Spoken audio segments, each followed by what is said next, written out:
തിരുവനന്തപുരത്ത് 9 വയസ്സുകാരിയെ പീഡിപ്പിച്ച 46-കാരനായ ട്യൂഷൻ അധ്യാപകൻ അറസ്റ്റിൽ. കരമന പോലീസ് പരിധിയിലാണ് സംഭവം.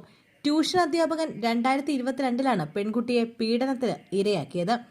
എന്നാൽ ചൈൽഡ് ലൈൻ കൗൺസിലിംഗിലാണ് പീഡന വിവരം പുറത്തറിയുന്നത്. ഒന്നിലധികം തവണ ഇയാൾ പെൺകുട്ടിയെ പീഡിപ്പിച്ചെന്ന് കുട്ടി പറഞ്ഞു. പോക്സോ കേസ് ചുമത്തിയാണ് ഇയാളെ അറസ്റ്റ് ചെയ്തത്.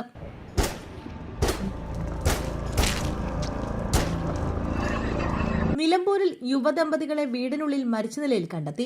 നിലമ്പൂർ മണലിയോടാണ് ദമ്പതികളെ മരിച്ച നിലയിൽ കണ്ടെത്തിയത്. മണലോടിൽ താമസിക്കുന്ന 23-കാരൻ രാജേഷ്, ഭാര്യ 19-കാരി അമൃത എന്നിവരാണ് മരിച്ചത്. രാജേഷിനെ വിഷമുള്ളിൽ ചെന്ന് മരിച്ച നിലയിലാണ് കണ്ടെത്തിയത്. അമൃതയെ വീടിനുള്ളിൽ തൂങ്ങിമരിച്ച നിലയിലാണ് കണ്ടെത്തിയത്. കുടുംബ പ്രശ്നങ്ങളെ തുടർന്ന് ഇരുവരും ആത്മഹത്യ ചെയ്തതെന്നാണ് പ്രാഥമിക വിവരം.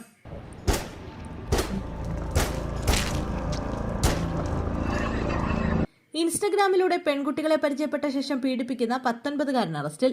സമൂഹമാധ്യമങ്ങളിൽ പോസ്റ്റ് ചെയ്യുന്ന റീൽസ് ഇഷ്ടപ്പെട്ട് പ്രതികരിക്കുന്ന പെൺകുട്ടികളുമായി സൗഹൃദം സ്ഥാപിച്ച് പീഡനത്തിന് ഇരയാക്കിയ കേസിലെ പ്രതി പിടിയിൽ.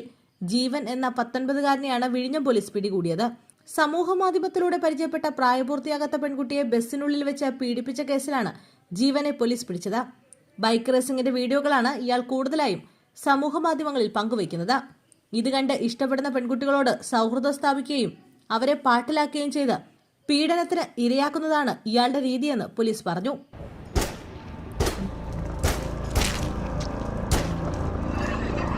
സഹോദരി ഭർത്താവിനെ കുത്തിപ്പരിക്കേൽപ്പിച്ച യുവാവ് അറസ്റ്റിൽ. തിരുവനന്തപുരം ആര്യനാടാണ് സംഭവം. കൊക്ക് ഷിജു എന്ന് വിളിക്കുന്ന സിജുകുമാറിനെയാണ് സഹോദരിയുടെ ഭർത്താവിനെ കുത്തിപ്പരിക്കേൽപ്പിച്ച സംഭവത്തിൽ പോലീസ് അറസ്റ്റ് ചെയ്തത്. ആര്യനാട് തോളൂർ സ്വദേശി രതീഷിനെയാണ് സിജു കുത്തിപ്പരിക്കേൽപ്പിച്ചത്. കുടുംബ പ്രശ്നമാണ് ആക്രമണത്തിന് കാരണമെന്ന് പോലീസ് പറഞ്ഞു.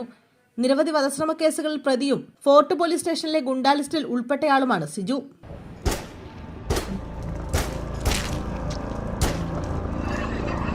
റോഡരികിൽ ദുരൂഹ സാഹചര്യത്തിൽ മധ്യവയസ്കന്റെ മൃതദേഹം കണ്ടെത്തി. ഇടുക്കിയിലെ രാജകുമാരിയിലാണ് സംഭവം. മഞ്ഞക്കുഴി സ്വദേശി മോളക്കുടിയിൽ 56-കാരനായ രമേശിനെയാണ് മരിച്ച നിലയിൽ കണ്ടെത്തിയത്. കമിഴ്ന്നു കിടക്കുന്ന മൃതദേഹത്തിന് സമീപത്തു നിന്നും ഒരു കോടാലിയും കണ്ടെത്തി. പ്രദേശവാസികളാണ് രാവിലെ മഞ്ഞക്കുഴി വാതുകാപ്പ് റോഡരികിൽ മൃതദേഹം കണ്ടത്. ദേഹത്ത് പരിക്കുകളോ മുറിവുകളോ ഇല്ല. 2 വർഷമായി വീട്ടിൽ ഒറ്റയ്ക്കാണ് താമസിക്കുന്നത്. വീട്ടിൽ നിന്ന് 30 മീറ്റർ മാറി റോഡരികിലാണ് മൃതദേഹം കണ്ടെത്തിയത്.